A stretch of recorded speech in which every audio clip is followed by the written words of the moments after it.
Next short intense spells ఎక్కువ అవుతాయి, అంటే ఎక్కువ వర్షపాతం ఉధృతంగా పడుతుంది. దీనికి మాన్సూన్ దీంతో అంటే మాయిశ్చర్ తోటి మాన్సూన్ మాయిశ్చర్ ఉన్నా కానీ లోకల్ ఫ్యాక్టర్స్ తోటి అక్కడ లోకల్ క్లైమాటిక్ దీంతో కూడా మనకు అవుతుంది. అంటే మనం ఈ పరిగణలోకి తీసుకోవాలనేది చెప్తుంది అనమాట. సో ఈ సిటీలు అంటే అర్బన్ సిటీస్ మొత్తం ఇండియా వ్యాప్తంగా కానీ మనం ఎక్కడైనా కానీ చూసినా కూడా దీనికి మనం సన్నాహితులై ఉండాలి. And encroachments especially water bodies, పార్కులు, నాలాస్ అనే దాని మీద చాలా చాలా అంటే ఎస్పెషలీ ఇది దీంట్లో స్టేక్స్ ఎవరికి ఉంటాయి. ఇప్పుడు మనం చూస్తే కనుక యంగర్ జనరేషన్కి, సో మనం ఇప్పుడు జెన్ జెడ్ మనం చూసాం, ఏది వాళ్ళు నేపాల్లో చాలా ప్రధాన భూమిక పోషించారు. ఈ ఎంక్రోచ్మెంట్స్ దాంట్లో కూడా ఇట్లాంటి వాళ్ళకి చాలా ప్రధానమైన పాత్ర ఉంటుంది అనమాట. ఎందుకంటే రేపు ఫ్యూచర్ వాళ్ళదే కదా, వాళ్ళ ఫ్యూచర్ వాళ్ళే రేపు వాళ్ళు రాసుకోవాలి. వాళ్ళ ఫ్యూచర్లో ఇప్పుడు రేపు చెరువులు ఎవరిని ఆక్రమించినా, పార్కులు ఆక్రమించినా, లేకపోతే నాలాలు ఆక్రమించినా ఎక్కువ నష్టపోయేది ఈ ఉండేటువంటి యంగర్ జనరేషన్ అనమాట. సో అందుకోసం younger generation has a bigger role in వాళ్ళ స్టేక్ హోల్డర్స్ కూడా ఉంటారు. అఫ్కోర్స్ అందరితో ఉంటుంది, వీళ్ళకి ఇంకా they have a bigger role. So ఈ అన్నిటి నేపథ్యంలో మనము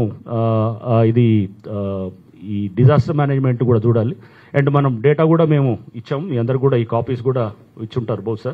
సో మనకి ఈ దీంట్లో ఈ డిజాస్టర్ మేనేజ్మెంట్లో కూడా మనం చూస్తే కనుక మన దగ్గర ప్రస్తుతానికి 51 డిఆర్ఎఫ్ టీమ్స్ ఉన్నాయి.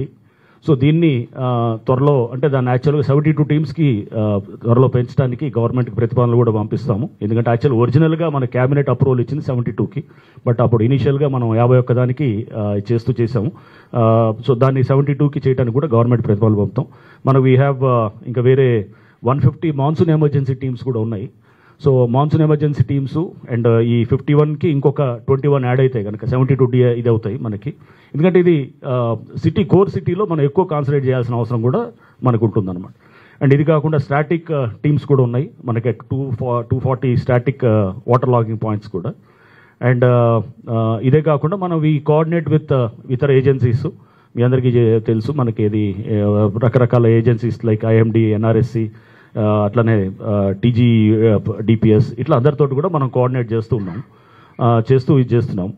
సో డిజాస్టర్ మేనేజ్మెంట్లో మనకి ఇమీడియట్ రిలీఫ్ కోసం కూడా మనం ఇమీడియట్గా ఏంటంటే నాలాస్ని ఎక్కడెక్కడైతే కనుక ఎంక్రోచ్ చేయబడ్డాయో అక్కడ ఇమీడియట్గా రిలీఫ్ ఇవ్వడానికి డీసిల్టింగ్ కూడా is one of the major thing అనమాట. మనం అబ్జర్వ్ చేసింది ఏంటంటే ఇప్పుడు Maitrivanam is the best example.